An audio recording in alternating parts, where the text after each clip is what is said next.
Greetings. Today we're doing Eve of Mary's birth and birth of Mary. This was after all the visions and symbolics of the last chapters or the last subtexts. We don't have chapters in this book, so let's move on.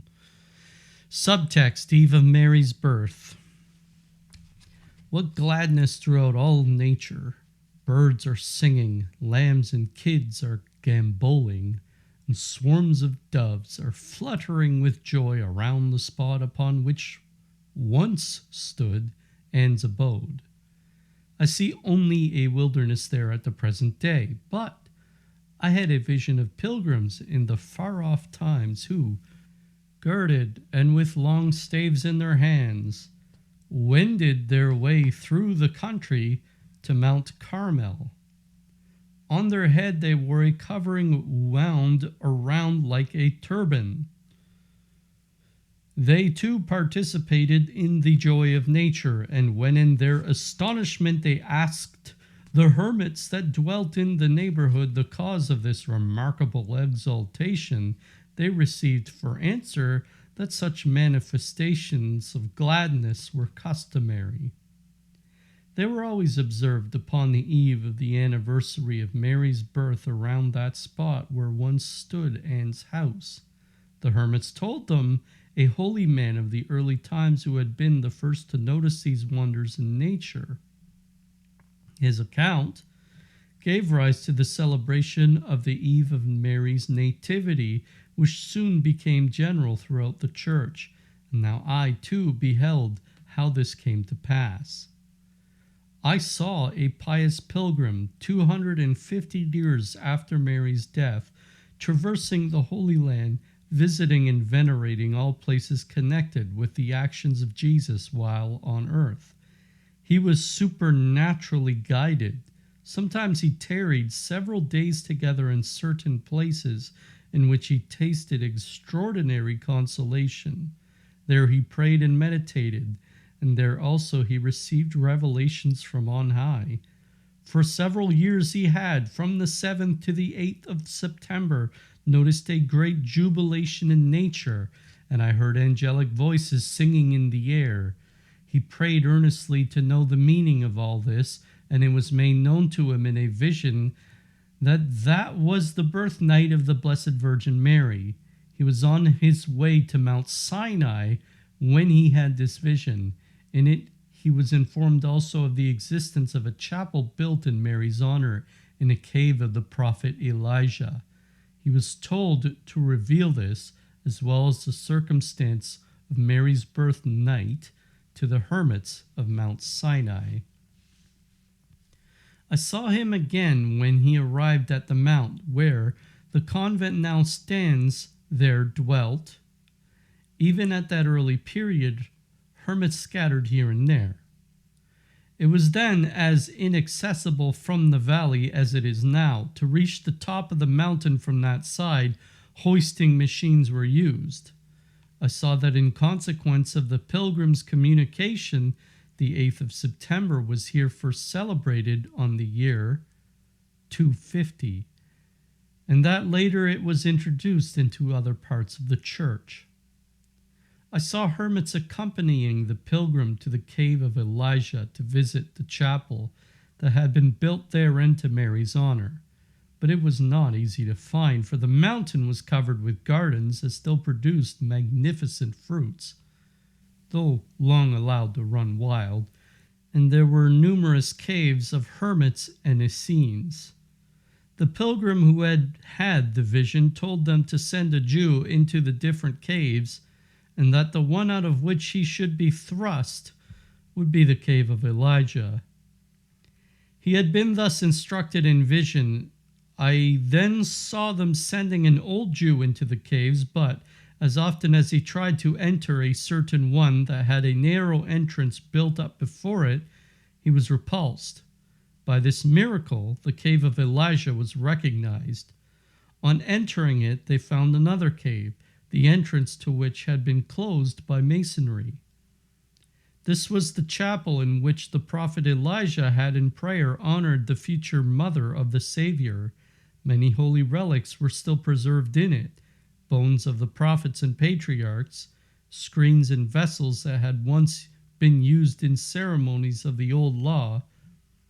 These latter were appropriated to the use of the church. The spot upon which the thorn bush had stood was called in the language of that country the shadow of God. It was entered only barefoot. The Elijah chapel was walled off with beautiful large stones through which ran flower-like veinings. They were afterward employed for the erection of the church. In the vicinity is a mountain entirely of red sand, on which nevertheless there is very beautiful fruit.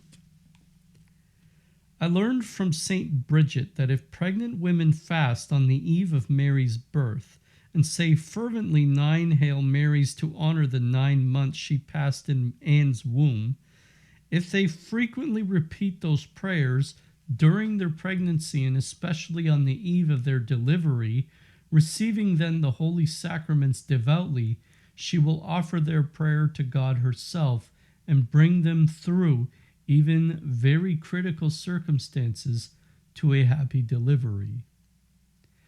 I saw the Blessed Virgin on the eve of her nativity. She said to me, "Whoever says this evening, September 7th, 9 times the Hail Mary lovingly and devoutly to honor the 9 months spent in my mother's womb as also my birth, and continues the same devotion for 9 consecutive days, i.e. a novena, daily gives to the angels 9 flowers for a bouquet. This bouquet they bear to heaven and offer to the most holy Trinity to obtain some favor for the one that prays." I was transported to a high place between heaven and earth. I saw the earth below me gray and somber, and above me heaven where, among the choirs of angels and the orders of the blessed, was the Blessed Virgin before the throne of God. I saw prepared for her 2 thrones of honor, 2 buildings of honor, which finally became churches, yes, whole cities, and they were formed out of the prayers of earth. They were built entirely of flowers, leaves, garlands, the various species typical of the different value and characteristics of the prayers of individuals and of whole congregations. Angels and saints took them from the hands of those that offered them and bore them up to heaven. Subtext: Birth of Mary. Several days previously, Anne informed Joachim that the time of her delivery was at hand. She sent messengers to her sister Maraha at Sepphoris, also to the widow Enue, Elizabeth's sister, in the valley of Zebulun, and to her sister Sobe's daughter Salome, the wife of Zebedee, at Bethsaida.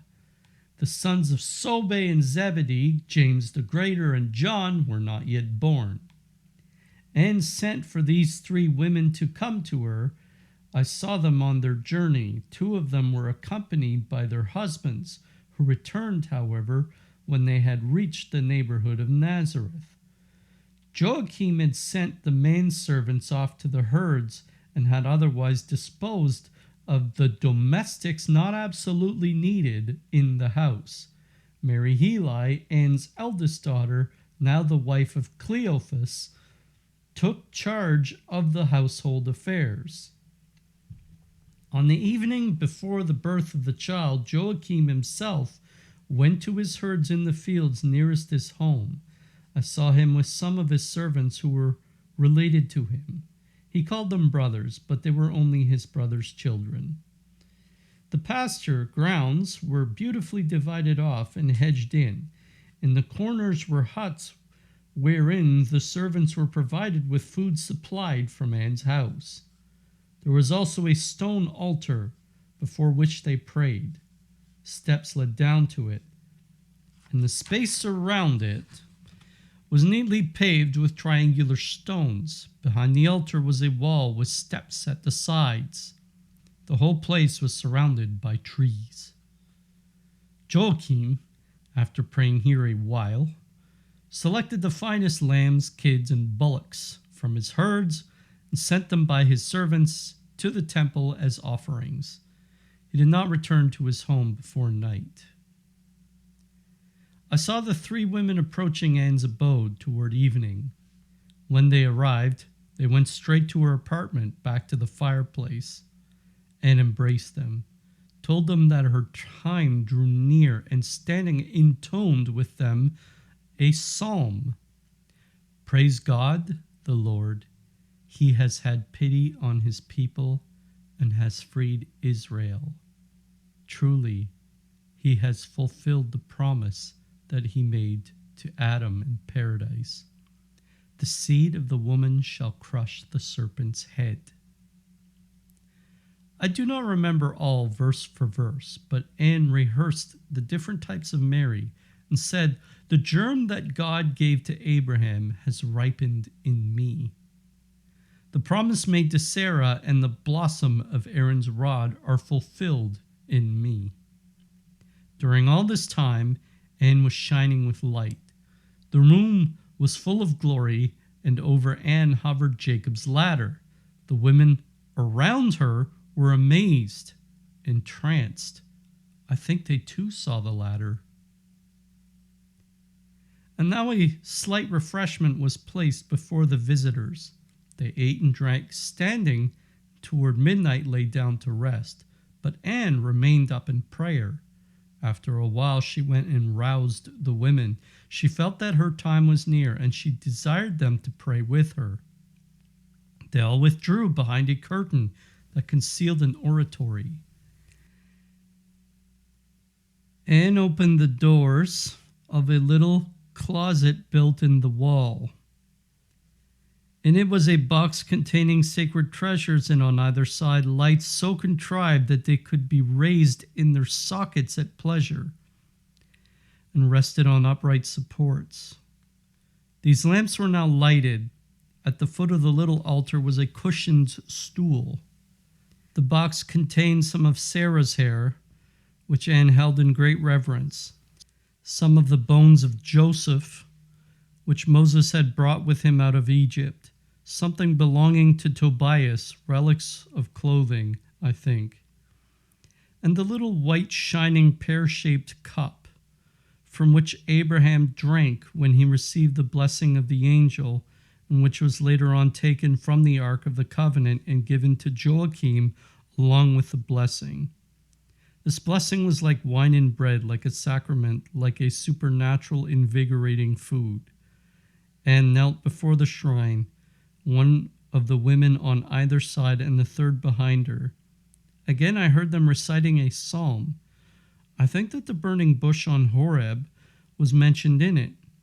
And now a supernatural light began to fill the chamber and to hover around Anne. The three women fell prostrate as if stunned. Around Anne, the light took the exact form of a thorn bush on Horeb, so that I could no longer see her. The flame streamed inward, and all at once I saw Anne receiving into her arms the shining child Mary. She wrapped it in her mantle, pressed it to her heart, laid it on the stool before the relics, and went on with her prayer. Then I heard the child crying, and I saw Anne drawing forth some linen from under the large veil that enveloped her. She swathed the child first in gray and then in red, leaving the breast, arms, and head bare, and then the luminous thorn bush vanished. The holy women arose, in glad surprise received the newborn child into their arms. They wept for joy. All intoned a hymn of praise while Anne held the child on high. I saw the chamber again filled with light and myriads of angels. They announced the child's name, singing, "On the 20th day, the child shall be called Mary." Then they sang Gloria and Alleluia. I heard all these words. Anne went to her chamber and lay down upon her couch. The women bathed and swathed the child and laid it by the mother.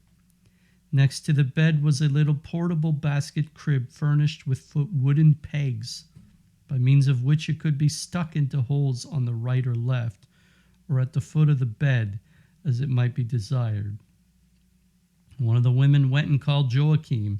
He entered, knelt by Anne's couch, and his tears fell in torrents over the child. Then he took it up, held it aloft, and intoned a canticle of praise like unto that of Zechariah. He spoke words expressive of his longing now to die, and he alluded to the germ given by God to Abraham and perfected in himself, also to the root of Jesse. I noticed, though not till afterward, that Mary Heli was not among the first to see the child. She must at this time have been for some years the mother of Mary Cleophas. Still, she was not present at Mary's birth because the Jewish custom does not permit the daughter to be with the mother at such a time. When Mary was born, I saw her at one and the same time before the most holy Trinity in heaven and on earth in Anne's arms. I saw the joy of the whole heavenly court. I saw all her gifts and graces in a supernatural way revealed to her. I often have such visions, but they are for me inexpressible, for others unintelligible. Therefore am I silent with regard to them. Mary also was instructed in innumerable mysteries. As the vision ended, the child cried upon earth. I saw the news of Mary's birth announced also in limbo, and I beheld the transports of joy which it was received by the patriarchs, especially by Adam and Eve, who rejoiced that the promise made to them in paradise was now fulfilled. I saw also that the patriarchs increased in grace, their abode became lighter and less constrained, and that they began to exercise a greater influence on earth. It was as if all their good works, all their penance, all the efforts of their life, all their desires and aspirations had at last brought forth fruit. All nature, animate and inanimate, men and beasts, were stirred in joy, and I heard sweet singing, but sinners were filled with anguish and remorse. I saw especially around Nazareth and in other parts of Palestine many possessed souls who at the hour of Mary's birth became perfectly furious. They uttered horrible cries and they were tossed and dashed about. The devils cried out to them, "We must withdraw, we must go out." My greatest delight was to see the old priest Simeon in the temple on this night of Mary's birth. He was aroused by the fearful cries of the possessed confined in one of the streets on the temple mountain. Simeon with others had charge of them. He went that night to the house in which they were and asked the cause of those shrieks that roused everyone from sleep. The possessed man nearest to the entrance cried out fiercely that he must get out. Simeon released him, and then the devil cried out, "I must go forth, we must go forth. A virgin is born, and there are upon earth so many angels who torment us. We must go forth, and never again shall we dare possess a human being." Then I saw the poor creature horribly tossed to and fro by the devil, who at last went out of him. Simeon was in prayer. I rejoiced greatly at seeing old Simeon there. And then I saw too Anna the prophetess, and another one of Mary's future teachers in the temple, aroused and instructed in vision upon the birth of the child. They told each other what had happened. I think they knew of Anne. In the country of the three holy kings, certain prophetesses had visions of the birth of the Blessed Virgin. They told their priests that a virgin was born, to welcome whom many spirits had come down upon earth, but that other spirits were troubled. The star-gazing kings also saw pictures of it in their stars. In Egypt, on the night of the birth, an idol was hurled from its temple into the sea, and another fell from its place and was dashed to pieces. Next morning, I saw a great crowd from the neighborhood around the house, along with Anne's servants, male and female. The women in charge showed the child to them. Many of them were very much affected, and many wicked hearts were changed. They had gathered around the house because they had seen a light hover over it. During the night, and also because of the birth of Anne's child, was looked upon as a great blessing. Later on, other relatives of Joachim from the valley of Zebulun arrived. Also, the servants from a distance. The child was known to all, and a repast was prepared for the house. On the following days, people flocked in numbers to see the child Mary.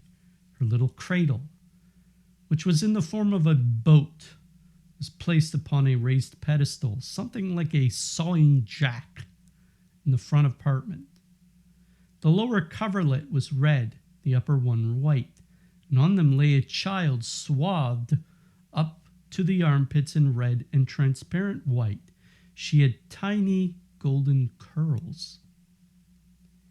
I also saw Mary Cleophas, the child of Mary Heli, and Cleophas, the grandchild of Anne. She was then a little girl of only a few years. She was playing with the infant Mary and caressing her. She was a stout, healthy child. She wore a little white sleeveless dress bordered with red, from which hung tiny red balls like apples. Around her little bare arms were twined rows of white stuff, maybe feathers or silk or wool. The child Mary also had a little transparent scarf around her neck. End of reading. Okay, so notes. This is the biggest one. She does have her born on September 8th. This would have meant that, as I went into my notes a few readings ago, that the Feast of Tabernacles would have been extremely late, or the Jewish calendar was a bit disconnected, which I didn't discount that possibility the last time. Or something even greater than that, because she said that the birth lasted 9 months and 12 days, which means conception would have been around November 26th. That's if all other things being equal. Perhaps she just meant 9 moon cycles and then added 12 days. And that would have been about December the 8th, conception. So, all right, so I had a brief pause there. I decided to do a little math because this is something I do. She said 9 months plus 12 days. 9 months, 9 moon cycles.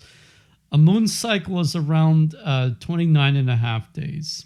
A moon's orbit is about 27 days, but because the Earth moves around the sun a little bit, the Earth has to travel just a bit farther in order to make up the same spot in the sky that it occupied. So when you do the math, from December 8th, you get between September 8th or September 7th and September 11th, which is almost precise. So there you go.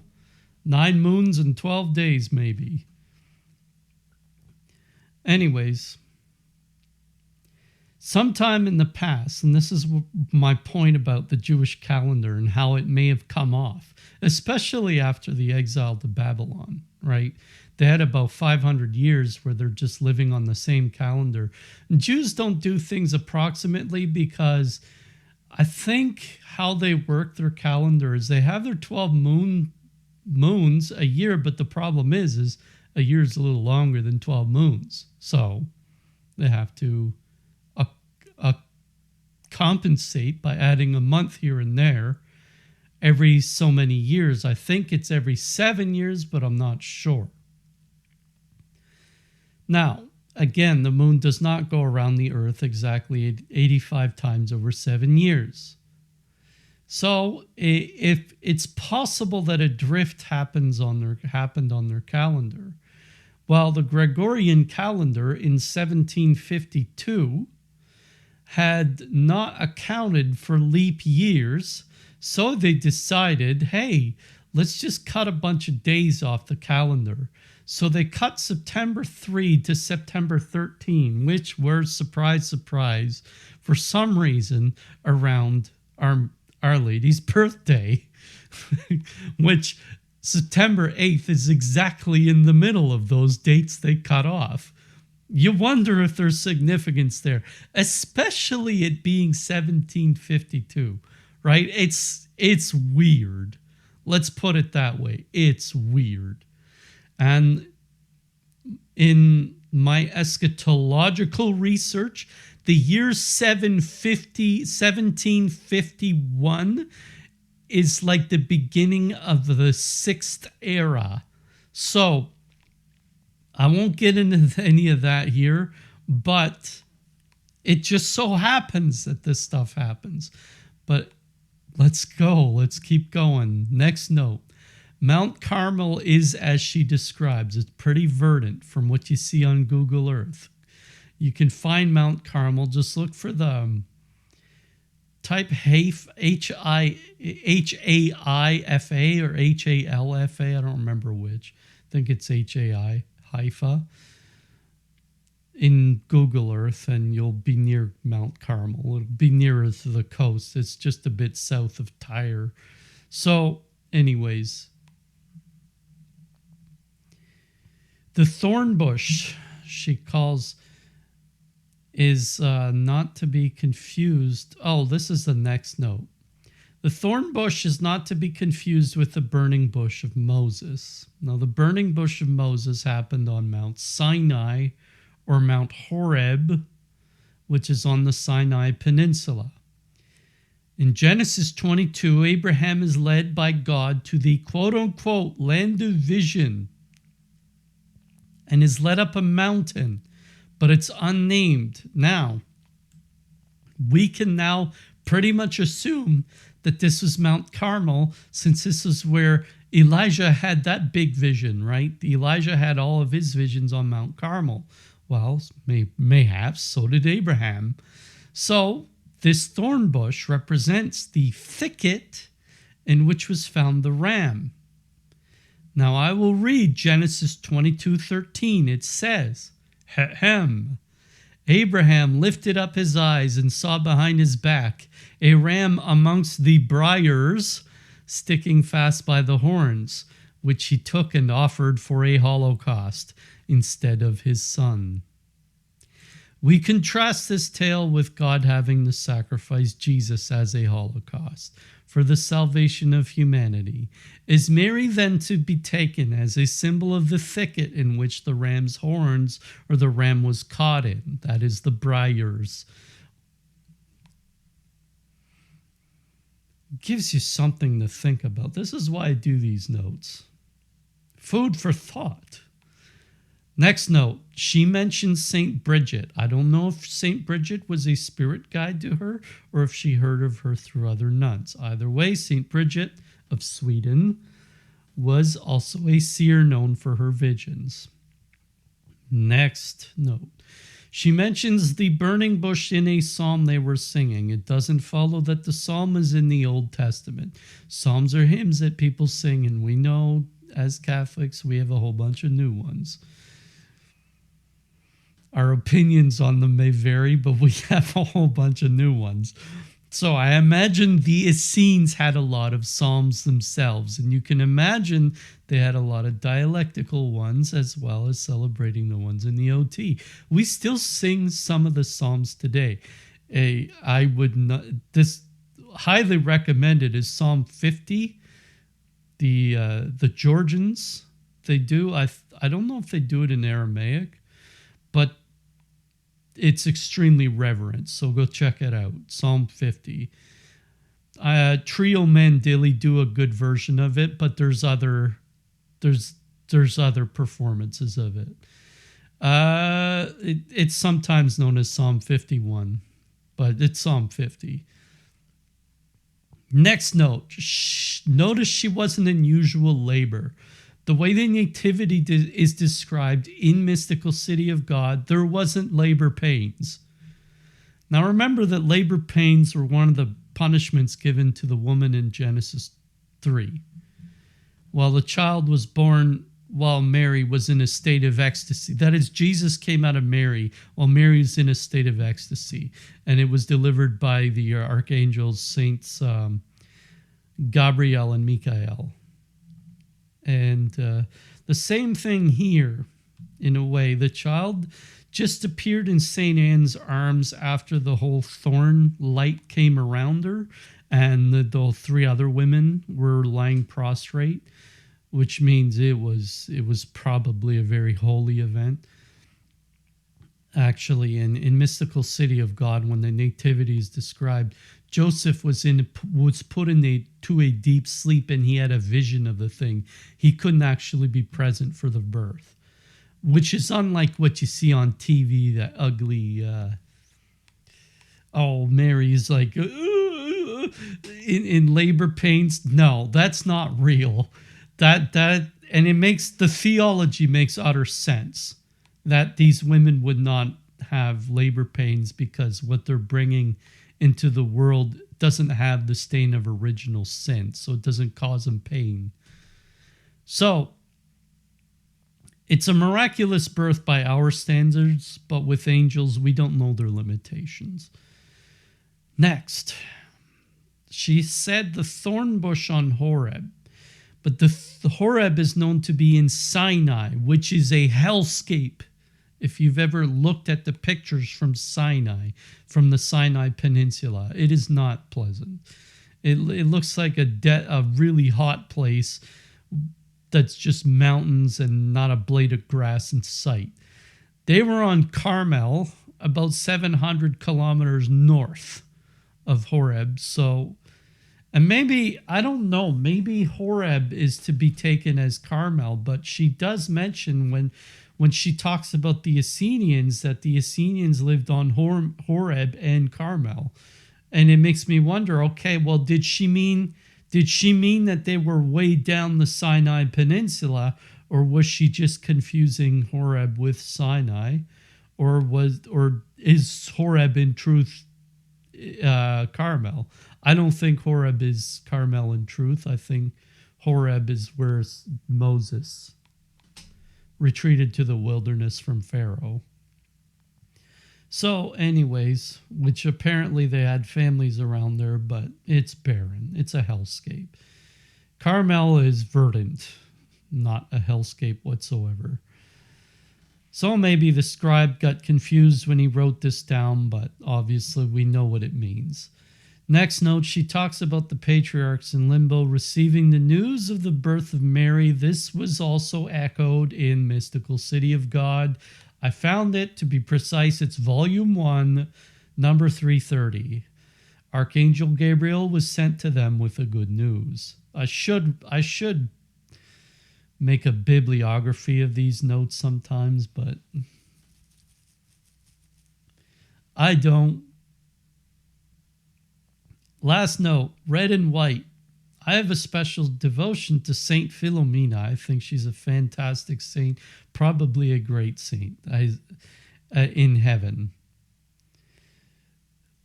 And red and white are the colors she's associated with. Red represents her martyrdom, i.e. the color of blood. White, her chastity or purity. This is likely the same symbolism given to Mary. So that's it. Ave Maria.